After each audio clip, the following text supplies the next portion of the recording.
मिस्री रहमतुल्लाहि ताला अलैह का ज़माना मुबारक था। वो आपके पास भी ना को बंदा आ गया, उसको पता चला कि हज़रत इस्म आज़म जानती। वो हज़रत की खिदमत में आके अर्ज़ करता, हज़रत मैंने सुना है आप इस्म आज़म जानती। तो आपने फरमाया फिर? वो करता हज़रत मुझे भी बताएं। आपने फरमाया भाई ऐसे तो कोई भी नहीं बताता। वो किसी पंजाबी शायर ने कहा था, अबल ते को लपदा ही ना ही भरे प्याले वाला, अबल ते कोई लपदा ही ना ही भरे प्याले वाला, जे कोई लप जाए तो देंदा नहीं एक नवाला। मिलता ही कोई नहीं है, तो अगर मिल जाए तो वैसे देते हैं। ये जान की बाजी लगा के ये सौदे मिलते हैं। हजरत सुल्तान फरमाते हैं, मरन तू पहला मर गए बाबू ता मतलब नू पुजे। ये तो जान की बाजी लगा के सौदे मिलते हैं। वो आपने फरमाया तू वक्त गुजार मेरे पास, फिर देखते हैं क्या करना थे। अल्लाह हजरत देखिए पहली नज़र में लेते हैं कि बर्तन इस काबिल है कि नहीं है। लेकिन बड़े लोग होते हैं ना, कोशिश करते हैं किसी का दिल ना टूटे, बड़े तरीके से भेजने वाले को भेज। उसने पूरा 1 साल हजरत की खिदमत की। वो जिस दिन साल मुकम्मल हुआ ना, उसने कहा लो जी आज साल हो गया। जिस मकसद के लिए हजरत के पास आया था हजरत तवज्जो ही नहीं फरमा रहे। आज मैं अर्ज़ करूँगा हजरत बताना है इस्म आज़म तो बताएं, नहीं तो मैं कहीं और जाऊँ। हजरत भी तैयारी में थे। उसने आके अर्ज़ की हजरत पूरा 1 साल हो गया मैं आपकी खिदमत में हाजिर हुआ था इस्म आज़म सीखने के लिए। तो फरमाया फिर? तो हजरत आपने उस जानिब तवज्जो ही नहीं फरमाई। अगर बताना है तो बताएं, नहीं तो मैं किसी और जानिब जाऊँ। आपने फरमाया वो बात बाद में करेंगे, पहले ये बता अगर मैं तुझे को काम कहूँ तो तू कर देगा। उसने कहा हजरत हुक्म फरमाएं। आपने उसको एक बर्तन दिया, फरमाया नदी के उस पार मेरा एक दोस्त रहता है, ये बर्तन उसको दे आ। उसने बर्तन हजरत से लिया और निकल पड़ा। वो जब खानकाह से बाहर आया ना, तो आके देखता क्या है कि बर्तन बहुत बड़ा है जो कपड़े में लिपटा हुआ है, लेकिन बर्तन का वजन कोई नहीं। उसने कहा ये हजरत ने क्या किया, इतना बड़ा बर्तन उठवा दिया, वजन ही कोई नहीं। खोल के देखता हूँ इसमें कुछ है भी है नहीं। फिर ख्याल है नहीं है, अमानत में ख़यानत नहीं करते हजरत। फिर थोड़ा सा आगे चला, फिर ख्याल आया भाई हजरत ने इतना बड़ा बर्तन दे दिया, देखो तो सही इसमें कुछ है भी कि नहीं। फिर कहा नहीं, अमानत में ख़यानत। वो चलते चलते जब नदी के पुल पे पहुंचा ना, नहीं रह गया। वो बर्तन कपड़े में लिपटा था, ऊपर कपड़े की गिरा लगी थी। उसने पहले वो कपड़े की गिरा खोली, फिर उसने ढक्कन खोला। लिखा जब उसने ढक्कन खोला ना, तो एक चूहा निकल के भाग गया। अब समझ वो भी गया, अब क्योंकि आगे जाने का सवाल ही नहीं उठता। वो वापस आया हजरत की खानकाह में, हजरत भी तैयार खड़े थे। आपने आते ही इरशाद फरमाया, आपने फरमाया तू कहता है कि तेरे सीने में रब के राज डालूं, तू कहता है कि तेरे सीने में रब के राज डालूं, और तुझे एक चूहा दिया था वो तो तुझसे संभाला नहीं गया, रब के राज क्या संभालेगा। फिर हम तो मायल बकरम, कोई शायद राह दिखलाएं किसे, कोई राह रवे को ढूंढने से सीना नहीं मिलता जिसमें सिर्फ मदीना हो। किसी च कैनेडा है, किसी च यूके है, किसी च स्पेन है, किसी च इटली है, किसी च अमरीका है, किसी च ऑस्ट्रेलिया है, किसी च कुवैत है, किसी च दुबई। वो ढूंढने से सीना नहीं मिलता है जिसमें सिर्फ मदीना हो, ढूंढने से नहीं मिलता। तो मैंने भी अपनी जवानी में कभी किसी से पूछा था कि हज़रत इस्म आज़म बताएं। खैर उन्होंने बताया, मुझे भी कोई नहीं।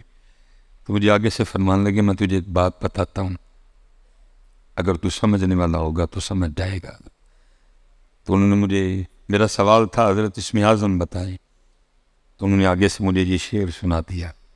फरमाने लगे इस्म आज़म ही समझता हूँ मैं इस्म यार को।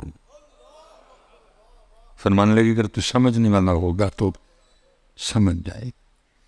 इसमें आज़म ही समझता हूँ मैं इसमें यार को, इसीलिए मैं यार ही के नाम का आमिल हुआ है।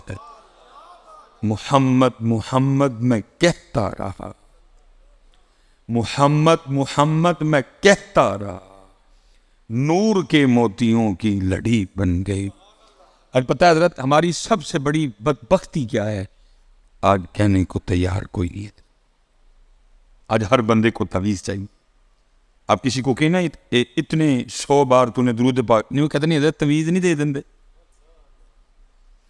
अब अगर किसी को कह दे कि तूने इतनी बार कुरान पाक की ये आया मुबारका इतने 100 बार पढ़नी, वो कहता हज़रत तवीज़ नहीं दे देंगे। और अगर आप किसी को मना ही ले ना पढ़ने के लिए, ये मेरा अपना ज़ाती तजुर्बा है, और जो इर्द गिर्द उलमा बैठे हैं ये भी शायद तायद करें। मेरा ज़ाती तजुर्बा है, अगर आप किसी को मना लेना पढ़ने के लिए तो वो भी थोड़ा आगे जाकर फिर वापस आके पूछता है, ये हजरत पढ़ने से काम तो हो जाएगा ना, इतनी बेयकीनी। और दूसरी तरफ हाल ये है कि अगर आके हमें सिर्फ कोई बंदा इतना बता दे कि फुला जगह एक छप्पड़ है, फुला जगह एक जोहड़ है, मैं उसमें नहा के आया तो मैं ठीक हो गया, अगले दिन सारे का सारा गांव बस करवा के उस छप्पड़ में इस जोहड़ में नहाने को चला जाएगा। और फिर मैं कहता हूं, जो कौम नमाज पढ़ने को तैयार नहीं, जो कौम मस्जिद में आने को तैयार नहीं, जो कौम कुरान पढ़ने को तैयार नहीं, जो कौम दुरूद पढ़ने को तैयार नहीं, जो कौम अल्लाह का जिक्र करने को तैयार नहीं, उस कौम की सजा भी फिर छप्पड़ ही है। जाओ नहाओ जाके छप्पड़ों। और मैं इस वक्त आपको गिन के बता सकता हूं कि पाकिस्तान में टोटली कितने छप्पड़ हैं जहां लोग उसूल शिफा के लिए नहाने जाते हैं। मैं आपको गिन के बता सकता हूं, मेरे सियालकोट के करीब हजरत हैं जहां लोग उसूल शिफा के लिए नहाने जाते हैं हजरत। और उन्होंने तो कहा था गुस्ल कर, वुजू कर, मेरे घर में आ, 2 रकअतें पढ़, और जो जो तुझे तकलीफ है, जो जो तुझे दुख है पता हमें। तो मस्जिद में नहीं आ सकता फिर उसकी सजा छप्पड़ ही है। जा के ना छप्पड़ में, जिसमें पेशाब भी है, जिसमें गोबर भी है, जिसमें नींद भी है, जाओ नहाओ जाके। अगर जो नहीं कुरान पढ़ सकते फिर उनकी सजा छप्पड़ ही है। हजरत ने आगे पढ़ा भी नहीं, जो तेरे दर से यार फिरते हैं दर बदर यूं ही खार फिरते हैं। जाओ फिरो फिर जाके। अल्लाह हजरत ये लिखा है कि शेख फरमाते हैं कि बगदाद शरीफ में कोई कत्ल हो गया, 20 बंदे पकड़े गए। 19 बंदे वो थे जिनका ताल्लुक बगदाद शरीफ के साथ, और एक वो था जो बगदाद शरीफ में मुसाफिर था, जैसे मैं आपके गोजरा में मुसाफिर हूँ, मैं यहाँ नहीं जानता किसी को, ठीक है। 19 बगदाद शरीफ के रहने वाले, एक मुसाफिर। हुआ क्या कि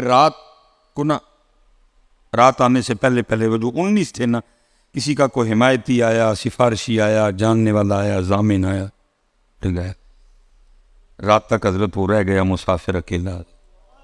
अब उसने क्या किया, सर रखा सजदे में और अल्लाह की बारगाह में अर्ज करता है, रब्बे करीम तेरी शान है आलिमुल गैबी व शहादा, तू जानता है कि कत्ल मैंने नहीं। हो सकता है जो 19 चले गए उनमें से को कातिल हो, लेकिन किसी का कोई हिमायती था, किसी का कोई सिफारशी था, किसी का कोई जानने वाला था, किसी का कोई जामिन था, एक एक करके ले गए। तो मैं तो बगदाद में मुसाफिर हूँ, जानने वाला कोई नहीं, हिमायती कोई नहीं, सिफारशी कोई नहीं, जामिन कोई नहीं, इसलिए मेरा हिमायती भी तू, इसलिए मेरा सिफारशी भी तू, इसलिए मेरा